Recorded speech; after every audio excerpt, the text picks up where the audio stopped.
Hi, I'm Phil Spencer, the head of Xbox. I'm a white man wearing a blue sweatshirt and a black t-shirt. At Xbox, we believe that gaming can bring joy and community to billions of people, including the more than 400 million players with disabilities. We work constantly to improve accessibility and couldn't do that without the community. So this October, Xbox is celebrating the disability community in conjunction with National Disability Employment Awareness Month. We are bringing together voices from the disability community and sharing some of the innovative work being done to bring play and connection to all. So let's hear what the community has to say about the importance of gaming and accessibility.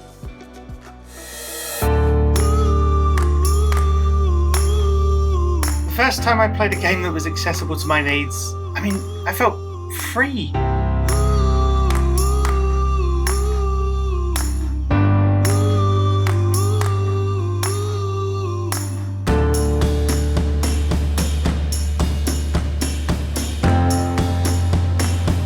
It's allowed me to have a social life in an enclosed situation, basically.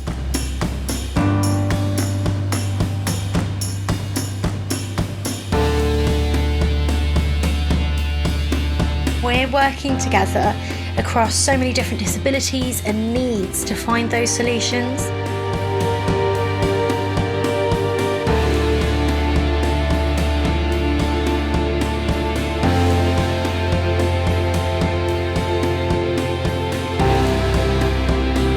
Gaming is such just an activity that brings people together. I think everybody should be able to play.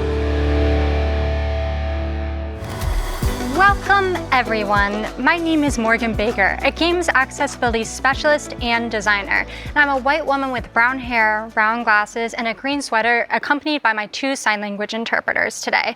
And today I am honored to be here, where we are celebrating the disability community, sharing their stories, and bringing visibility to some of the incredible accessibility features that make a huge impact on this industry.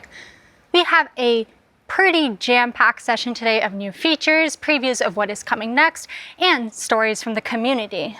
But before we jump into it, let's briefly take a look back on a few of the highlights from the Xbox accessibility journey so far, and how gaming continues to bring people together through the power of play.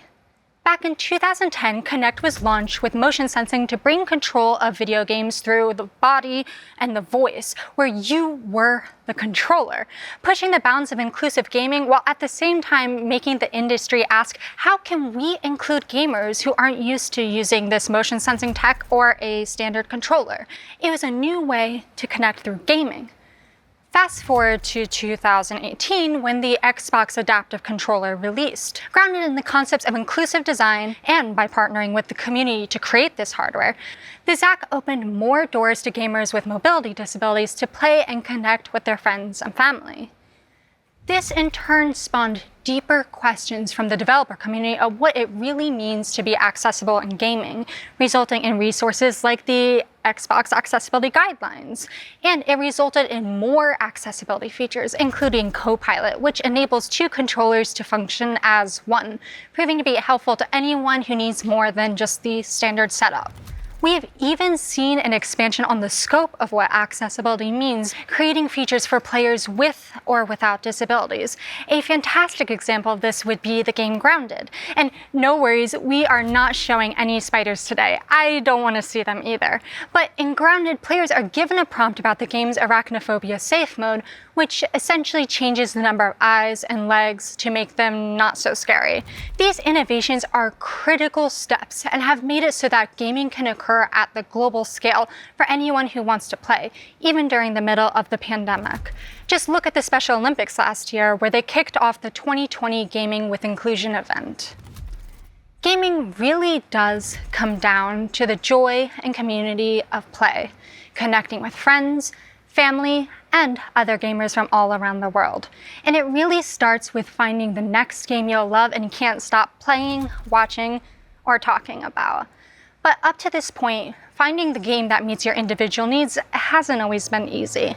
Coming up, we are thrilled to be sharing a brand new way to discover accessible games with ease and efficiency. But first, a few words from this amazing community. To me, accessibility in gaming means regular social participation. I was born with a single kidney, so while growing up, I was not allowed to participate in contact sports like football or hockey of any sort. Although unable to physically play with the other kids at school, we were always able to play Halo 2 together. Accessibility in gaming to me means that I can jump into a game with my friends and not let my disability get in the way. Accessibility in gaming is very important because it means that I can keep playing the new games that are coming out. I can keep doing what I love, which is exploring new worlds, having great adventures. Prioritizing accessibility in gaming is an investment for everybody, non-disabled and disabled. Here to talk about one of our most exciting announcements today is Brannon Zahand, a Senior Gaming Accessibility Program Manager here at Microsoft. Hey, Brannon. Hey, Morgan. It's great to see you. And I'm just so excited to chat with you today. Now, for those of us who don't already know you, tell us a little bit about yourself, including a visual description as well. Sure. I'm a white male with dark brown hair and glasses, wearing a gaming and disability shirt and jeans, and I'm part of the disability community myself. That's great. And so I've heard your team has been working on something pretty cool for the gaming and disability community, right? We have. You know, since I've started on this accessibility journey, the number one question I get from our community is, how do I know which games I can play? It can be difficult for gamers to know before they purchase a game whether it has the accessibility features they need to play. Gamers with disabilities end up having to do a lot of external research just to figure out if they'll be able to enjoy a title. So to help make it a bit easier for our community to find the content that meets their needs, we're excited to announce the availability of a new feature for the Xbox Accessibility Insider League members starting today. Well, as I say, nothing about us without us. But before you dive into the details of this new functionality, can you tell me a little bit about the Xbox Accessibility Insiders League? Yeah, the Xbox Accessibility Insiders League is a public group of players self-identifying as having a disability, as well as disability advocates who want to provide feedback on their experiences with our gaming products. Anybody with an Xbox or PC can join through the Xbox Insiders Hub. Individuals who join this group get early access to builds of our games, services, and Xbox operating system to try out new functionality and provide their thoughts. Wait, so you're saying anyone who signs up for the Xbox Accessibility Insiders League, they'll have access to this new functionality you're about to tell me? That is right. Well, then that's fantastic, because surprise, I'm actually an insider myself. Yeah. Great. So then, spill it. What's this cool new functionality? Well, like I mentioned, the challenge we're trying to solve is how we can make it easier for gamers to find content that works for them. Game Pass has been really helpful in many regards with this, as gamers with disabilities can try a bunch of games to see which works best for them without having to put down a lot of money up front. But we know we can do better. So, to that end, we're introducing a new feature in our store that allows game developers to flag their titles with specific accessibility features so consumers can know before they purchase or download a product. Brannon, you are blowing my mind right now. Being able to find a game with a specific accessibility feature right in the store is going to be a complete game changer, pun intended. So, tell me, how does it work exactly? So for our first iteration, we've created a list of 20 common accessibility features that our community looks for based on extensive user research and discussion with our gaming and disability community. Things like narrated game menus, subtitle options, input remapping, full keyboard support, and single-stick gameplay. These features, when selected by a developer, will show up in the Xbox store when browsing games. In addition, publishers can add a link to additional accessibility information on a web page directly from the game details page. Okay, so let's say I want to find a game that has subtitle options. How would I go about doing that? Well, we've created a brand new accessibility spotlight in the Xbox store where users can find products that have one or more of these features. We also give folks the ability to investigate titles by feature category, such as audio or visual features. And in coming months, users will be able to filter search results in the store by one or more of these features, along with other categories of information, to find the perfect title for them. Well, it sounds like you have been busy in all the best ways. So, what does a developer have to do to let users know about these features in their games? Right. Well, each accessibility feature has a set of criteria. That's to ensure that there's a consistent quality bar for each of these features.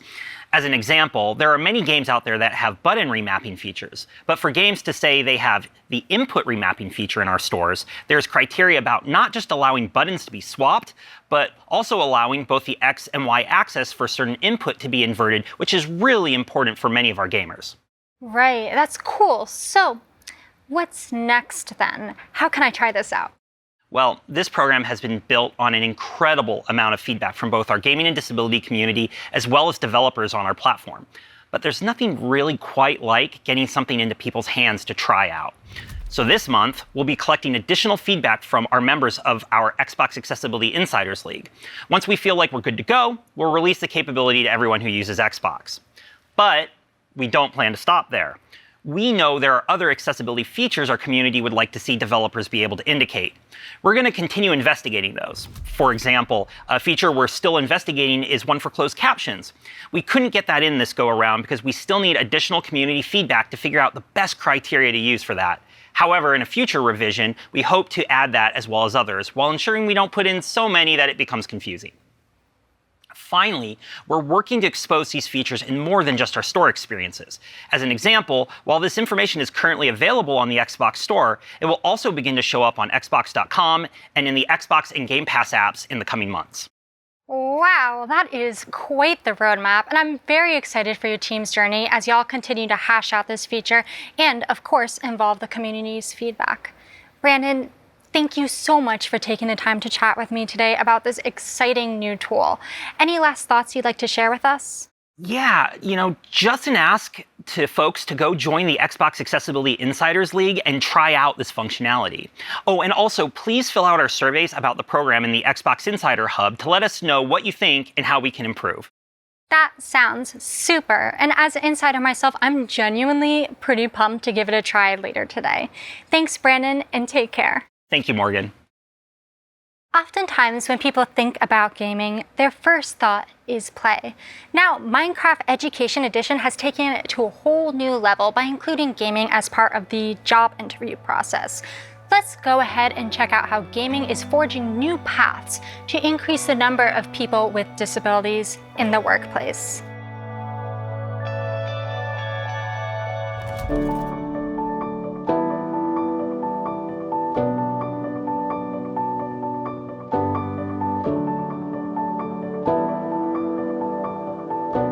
Interviewing can be difficult when you're neurodiverse.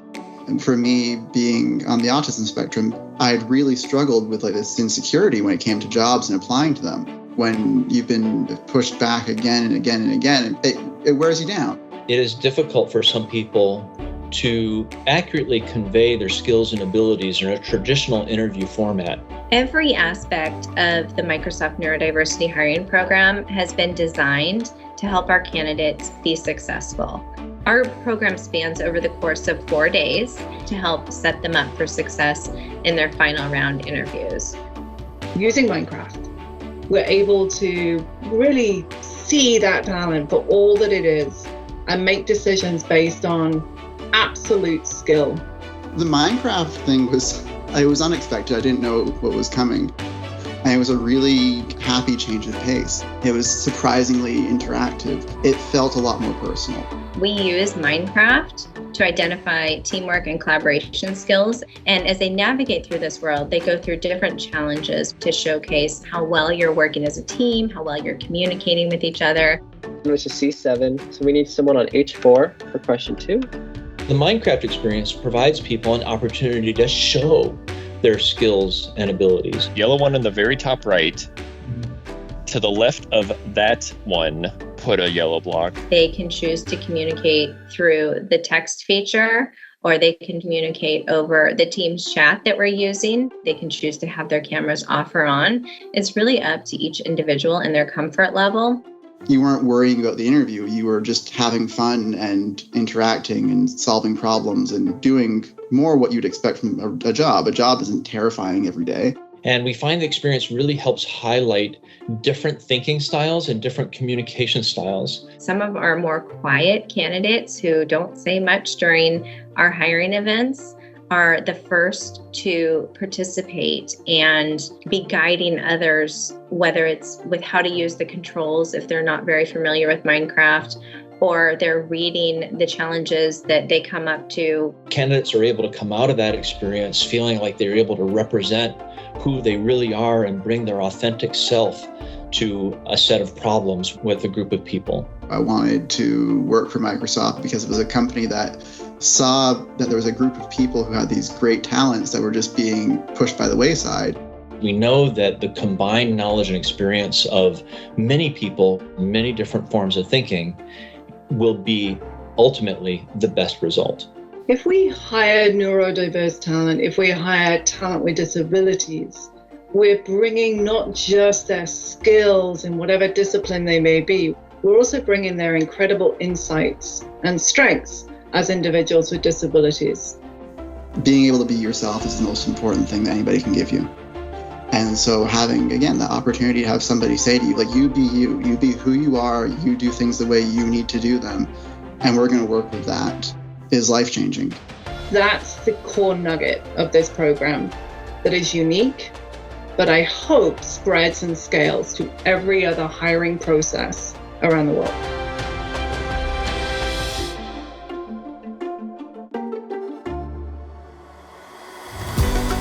Amazing, right? I'm personally really loving that quote from Seth on having the opportunity for someone to say, you be who you are and you do things the way you need to do them. You be you is actually a concept that is very easily applied back to gameplay. With over 400 million gamers with disabilities, we know that the needs of each player can change during the course of their day or their lifetime. That's why we're really excited to share some platform features that will provide even more customization on how you can play. Hi, I'm Ria Chang, and I am a program manager on the Xbox Experiences team, and my pronouns are she, her. Hello, I'm Sam Dannemiller. I'm a senior software engineer for the Xbox Experiences team, and my pronouns are he and him. So what we're about to show you is a couple of features that have been years in the making, and we're super excited to give y'all a sneak peek. So I'm going to start off in the settings menu. We have renamed the ease of access section into accessibility. So we're gonna start off by hopping into night mode. Basically what it does is it allows you to reduce brightness as well as filter out some of the blues from the light there. So if we go ahead and turn that on, cool. The screen gets this kind of dark reddish tinge to it, but definitely you can customize this. So if you go to display, you'll see that we're on the dim slider now, and you can move it left and right to make it more dim, make it less dim. And you'll see on the right, we have an image showing what that does to the colors. So if you're filtering blue light, you'll see that when you move to the left, it's more like normal. And when you move it to the right, it starts filtering out blue pretty heavily. And another part that people have been asking for a while is being able to dim those lights on your control and power buttons. So if we go into here, you'll see that you can adjust the brightness of your controller. You can set it pretty dim, regardless of whether night mode's on or off. You can also set the brightness for when night mode is running. Now let's go to the power button brightness. And this is something I know that's very important to you, Ria.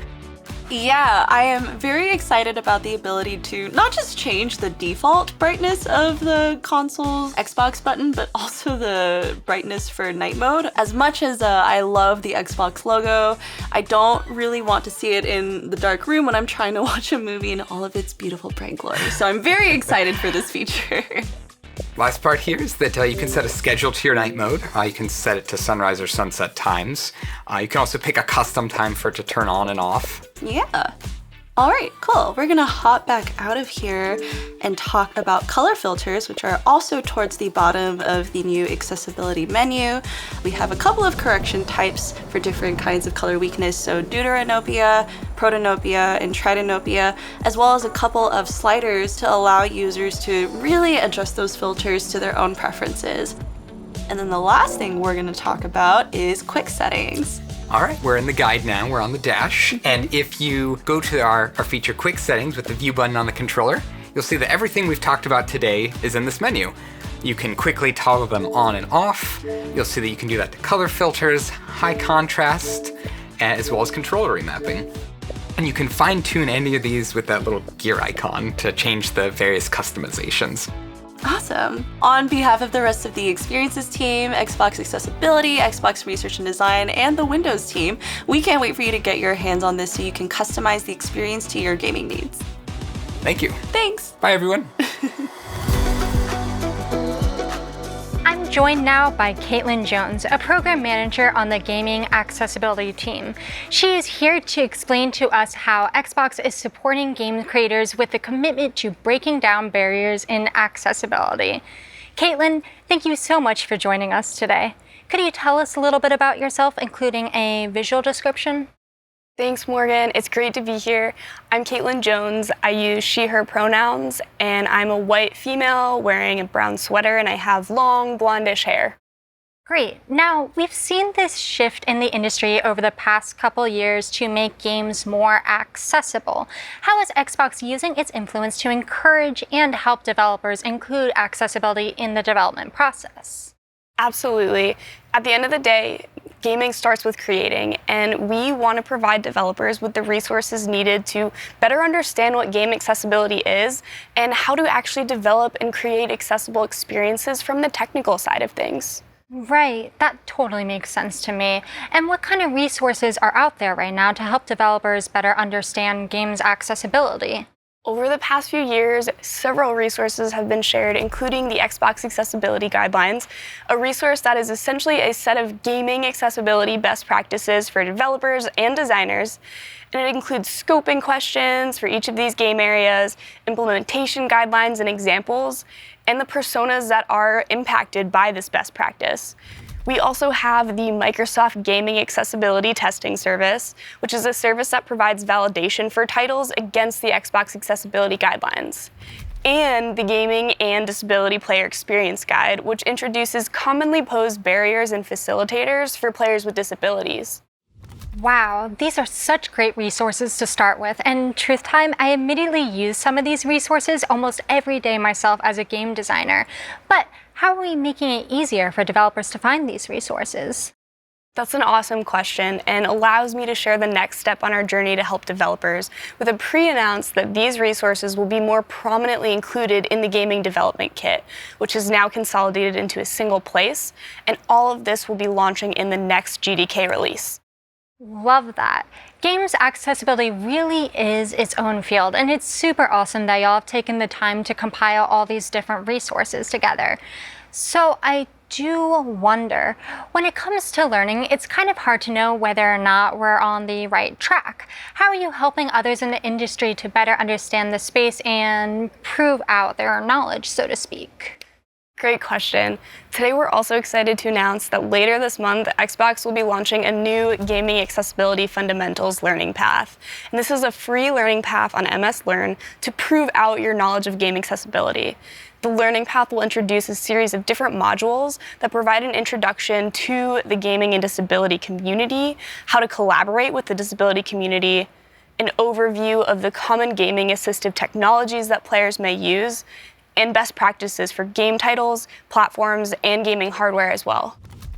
That's incredible. Every one of these modules sounds super cool, and honestly, I just want to do them all right now. It's super exciting to hear you say that. It's going to be a great resource for anyone that's already familiar with gaming, but is looking to learn about game accessibility for the first time in a way that's easy to understand and comprehensive. And personally, my favorite part is that learners will be introduced to these assistive tools and hardware that players may be using, and really walk away with a deeper knowledge of the holistic gaming experience and how each of these aspects are really interconnected when it comes to approaching accessibility.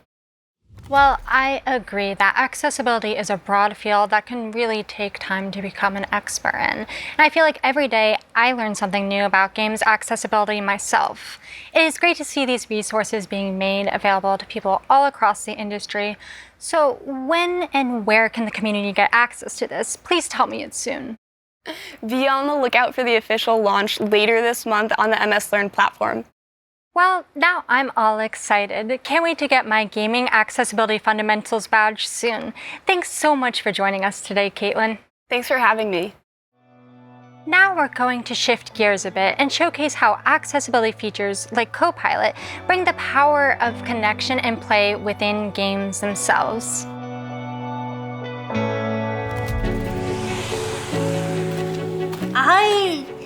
would like to describe myself as a creative. I like to write. I really like to read. I love to play video games. Growing up with Lindsay, having cerebral palsy, was growing up as it was with any younger sister, I'd say. I've always made sure that she was included in whatever I was doing. But there were always certain games that I was like, oh, I wish I could play this, but it's impossible. I don't have the fine motor skills to be able to do it. I remember reading about Copilot mode when Microsoft announced it. It's basically two controllers being used for one input. The character on the screen could both be moved forward by player A and player B. I immediately hit on the fact that that was going to be something that me and Lindsay could do. The very first thing that I was able to do on Copilot was make a little stone house on Minecraft. I cried. I legitimately cried because I was finally free to experience all these video games that my brothers always talked about.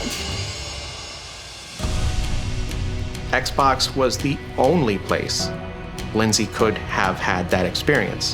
When the Reddit post happened, I was overwhelmed. I was expecting it to be, slightly popular, but no, it got thousands of upvotes. If I had gotten one person to learn about Copilot and use it in their family and have a similar impact, then this was worth it. Everyone, regardless of their experience, has something to bring to the table.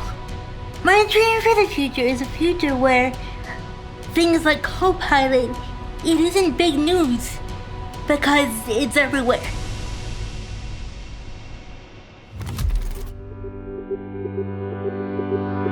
Accessibility in gaming means it's allowed me to have a social life in an enclosed situation, basically. To reach out and interact with people and play games with people that I wouldn't normally get to do.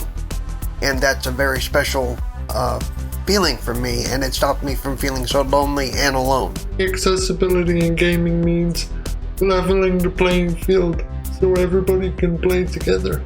Accessibility in gaming gives me ownership of my experience, and it empowers me to play how I want to play. I didn't realize how much I needed it until I had it. Just because I play differently does not mean that my value as a gamer is lesser.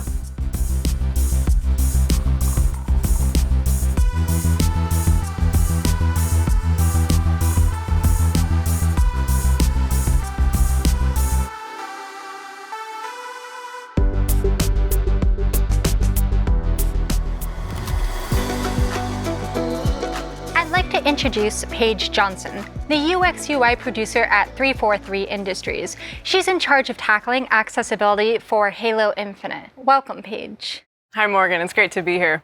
Could you give us a quick description of yourself for everyone watching? Sure. Long blonde hair, blue eyes, red business casual blazer. Honestly, Morgan, I'm much more put together right now than my usual work from home attire of sweatpants and t-shirts. I would say the same, but I'm definitely wearing sweatpants right now. Okay, so I know our community is incredibly excited to hear about this, so I don't want to waste any time at all. Let's just dive into it.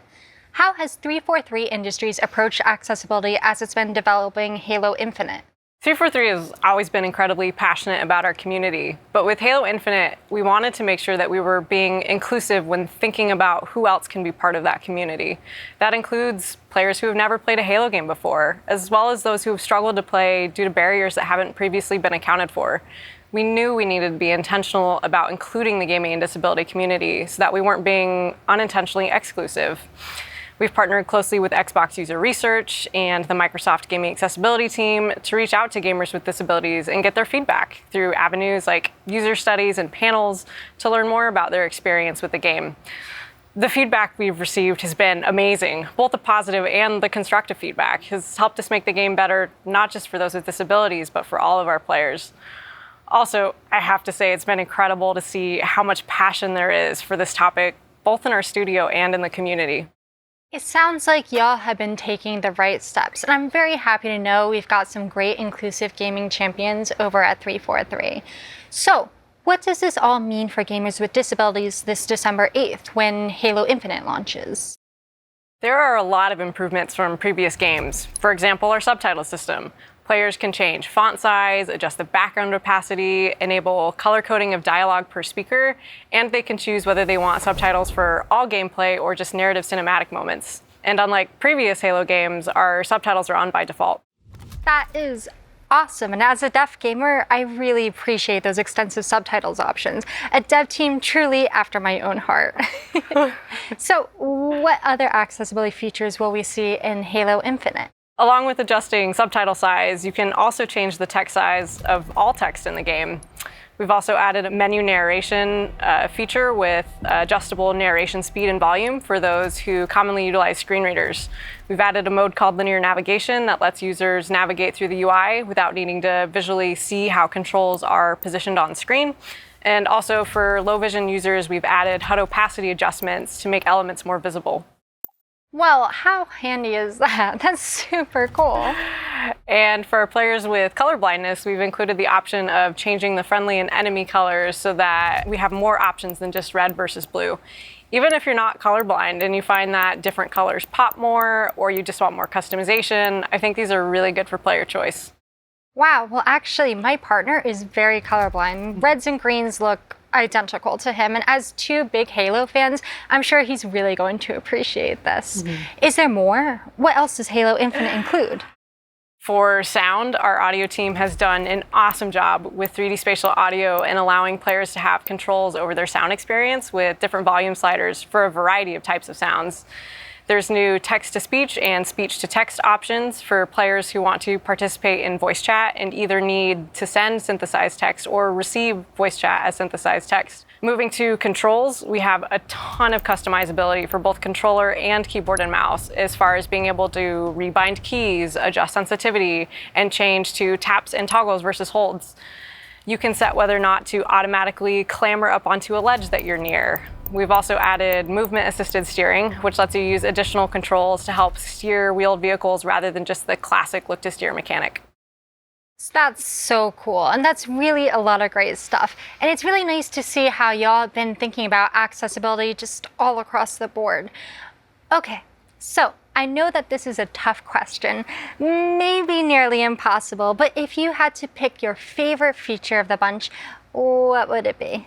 Whew, that's a tough question, but it gives me a chance to talk about another feature set that I think is really cool and I haven't touched on yet, and those are our new sensory settings. In working with the community, one of the things that was brought up is how cognitive disabilities and people on the neurodiversity spectrum are largely left out of recent advancements in accessibility. We really wanted to make sure that we included settings here as well for those players. We've got a set of options that allows players to adjust things like radial blur, screen shake, the amount of full screen effects, and more to help them configure their experience to make gameplay content less overwhelming or uncomfortable. Right, and cognitive accessibility is just as valid and important as any other type. And I'm so happy to see y'all have been baking accessibility in as much as you can. We're very excited, but we know we aren't done. This has been a journey and we expect it to continue to be one. There are additional features we already know we want to add post-launch. It's a long list and I know we're limited on time, but we'll work on communicating our roadmap out and being as transparent as possible. And we'll continue to reach out to the gaming and disability community for the foreseeable future to gather feedback, fight builds, and continue our journey to make Halo Infinite as accessible as we can. That is so exciting, and I can't wait to see what's coming next. Okay, so there's just one more question. I just need to sneak it in there because I heard that there's going to be some cool new ways to customize your Spartan. Can you share some of those details? The narrative in our stories has a deep tie to the military, and we want to be present and respectful of that. Specifically for this topic of accessibility, we wanted to make sure that we were able to engage with veterans and active duty service members who have had severe injuries while serving our country. We were fortunate enough to be able to work with our internal veterans group as well as the nonprofit Warfighter Engaged, and we've taken what we've learned from them and put together some new prosthetic options for individuals to customize their Spartan with. And beyond just our veteran community, we want to be inclusive of all of those living with limb differences. We've worked with the nonprofit Limitless Solutions on Halo-themed prosthetics, including Infinite-specific ones. In-game and out-of-game, we think this is a really important space to engage with. That is so cool, and representation truly matters. And it's especially important to include community members in that process. I just can't wait to check that out, along with all these new features. Paige, thank you so much for taking the time to talk with us today. Do you have any final thoughts? Just a huge thank you to the gaming and disability community members who've been on this journey with us and continue to help us make Halo Infinite even more inclusive. And I'm incredibly grateful for the work and passion of everyone at 343 for making this a reality. Incredible. Thanks again, Paige. Thank you for having me. Now, let's dive into another exciting accessibility journey with the Sea of Thieves team. Like many of our players sailing the Sea of Thieves, we ourselves have been on a journey, but ours have been one of accessibility over the last 3 or 4 years. We've got a commitment to try and introduce as many accessibility options as possible. Since launch, over half of our updates, our builds released to the players, have included either accessibility options or improvements on existing accessibility options. And even in the last 12 months, we've released nearly 30 new or improved accessibility features, like minimum text size so that everyone can read what's going on in the UI and in-game, and narrating emotes so that those with visual impairments can understand what's going on in the world. If their player is hiding in a barrel, then they too can live in the japes as well. It's like going, oh, he's pretending to be a banana. It's fine. We've introduced aspects like single stick. Single stick came about after conversations with Special Effects and Microsoft Research, and as an extension to our want to reduce held input. So those with motor skill disabilities might find it hard to hold down buttons for long periods of time. So we've reduced what it takes to pick up chests, to load cannons. We put in the auto float, which happens to, and I always get this word wrong, thalassophobia, the fear of being submerged in water, and even auto run, so you can keep on running till you hit a wall or a shark eats you. One of the two, no other way out of this. And it just shows that with accessibility, there's no real limit to what you can do. It's about creating a suite of options where players can tailor the Sea of Thieves experience for themselves. As we start to wrap up, let me introduce Anita Mortaloni, Director of Accessibility at Xbox. Anita, thank you for joining us. Thank you, Morgan. It's so great to be here. Could you give us a quick description of yourself for everyone watching? Absolutely. I'm a white woman using pronouns she, her. I have dark blonde hair, wearing a long sleeve rose-colored shirt and jeans. So, before asking what's next, I just have to take a moment to share my genuine excitement about everything talked about today. Accessibility is just an ever-growing field where its boundaries are continually expanded over and over again by change makers all across levels and platforms. And learning more about the accessibility metadata tags all the way to the fundamentals course, it makes me reflect on how far we've come and how much further I know we're going to go. I couldn't agree more. It's moments like this where I really appreciate the innovative work that is happening. What sticks with me, though, are the stories we heard from the community, showcasing the endless possibilities of gaming and even the ability to unlock future careers. Absolutely. And as we say time and time again, nothing about us without us. And as a community member, I'm really glad to see that mantra reflected in the industry's accessibility journey. So then, the ultimate question, what is next? When can players and creators get access to these features? That is the ultimate question. Many of the features shared today will be flighted as part of the Xbox Accessibility Insiders League, including the accessibility metadata tags. And the new Gaming Accessibility Fundamentals Learning Path, the updated GDK, and features like night mode and color filters will be releasing shortly. As for what's next, we have a month-long celebration of the community that includes a series of curated games, community stories, live stream events, and more. Consider this your invitation, as we'd love to see you all there as Xbox celebrates the disability community. I love that so much, Anita. And now I know you probably can't say the specifics on what's coming next outside of what you've shared today, but can you tell us just a little bit about how Xbox is approaching gaming in the future? As we look farther ahead, we will continue to put players and creators at the center of what we do, with a focus on 3 things.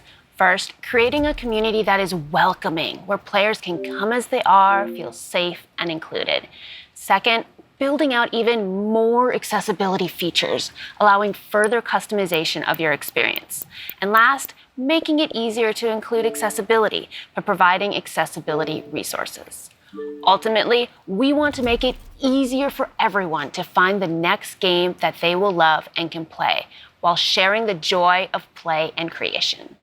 Well, when everyone plays, we all win.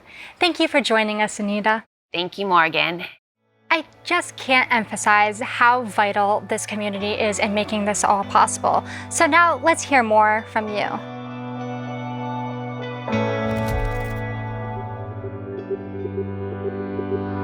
The first time I can recall playing a game that really struck me as being accessible to me was LA Noire, which allowed me to skip parts of the game, the driving sections in particular, that I had issue with after 4 or 5 failures. That was the first time that I went, okay, these guys are thinking outside of the norms and allowing you to just continue with the story. And that was a very special moment for me in my gaming history. The first time I played a game that was accessible to my needs, I felt free. That's the simplest way I can put it. I felt like I didn't have any limitations. Nothing could stop me. Nothing was in my way. Well, at least most of the time, because not everything was perfect. And that's the thing. Accessibility isn't perfect, at least not yet. But it was great to be able to just feel like I could do the same things as everybody else. Any sighted person, almost. When a game is accessible, I feel included in a way that I rarely experience navigating the world as a blind woman. And with that, it is time to say goodbye for now. Thank you for joining us and being a part of the community that is working so hard to bring gaming to everyone. Don't forget to join us as Xbox celebrates the disability community this month. Join the Xbox Accessibilities Insiders League, earn your Gaming Accessibility Fundamentals badge, and most importantly, get out there and play.